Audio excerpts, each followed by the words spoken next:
Exhortation. Apprenez à bien utiliser la notice que Dieu a faite pour nous. À tous ceux qui parlent de façon perverse ou qui mènent une vie de débauche, sachez que cela attire promptement en vous et sur vous des mauvaises choses dont les effets se manifesteront dans votre vie dans un avenir proche. Dites-moi, si quelqu'un ne respecte pas le manuel d'utilisation, d'entretien et de mise en garde du fabricant d'un appareil, l'appareil en question ne s'endommagerait-il pas très vite? Aussi, lorsqu'un médecin ou un pharmacien prescrit un médicament, il donne la notice d'utilisation et de mise en garde pour une utilisation efficace du médicament. De même, le manufacturier de l'homme, Dieu, le créateur de toute personne, a donné une notice pour notre bon fonctionnement.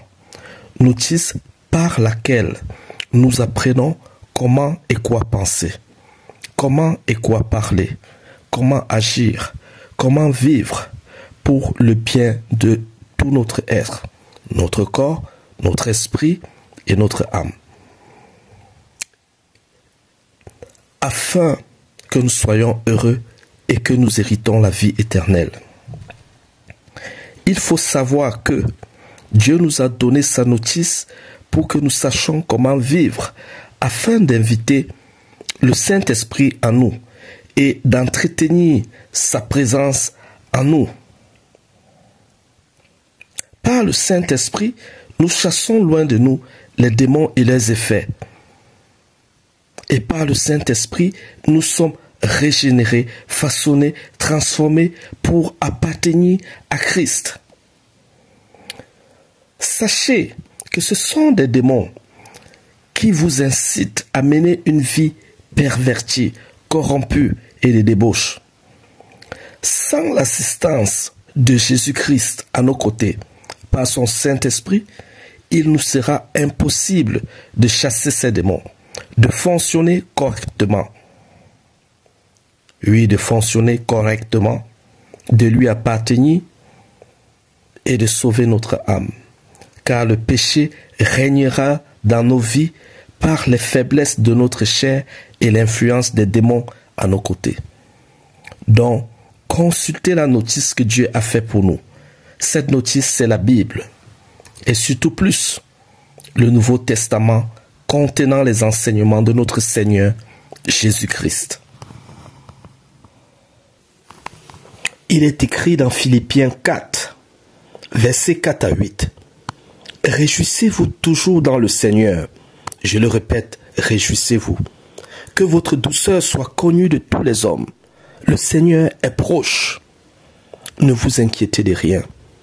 Mais en toute chose, faites connaître vos besoins à Dieu par des prières et des supplications, avec des actions de grâce.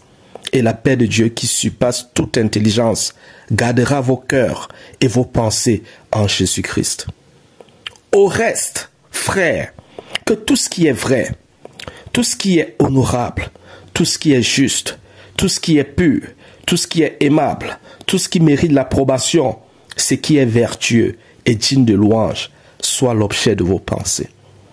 Vous comprenez par ces passages bibliques que l'objet de notre pensée ou de notre confession ou de nos actions même doivent être ce qui est vrai, ce qui est juste, ce qui est honorable, ce qui est pur, ce qui est aimable, ce qui mérite l'approbation, ce qui est vertueux et digne de louange.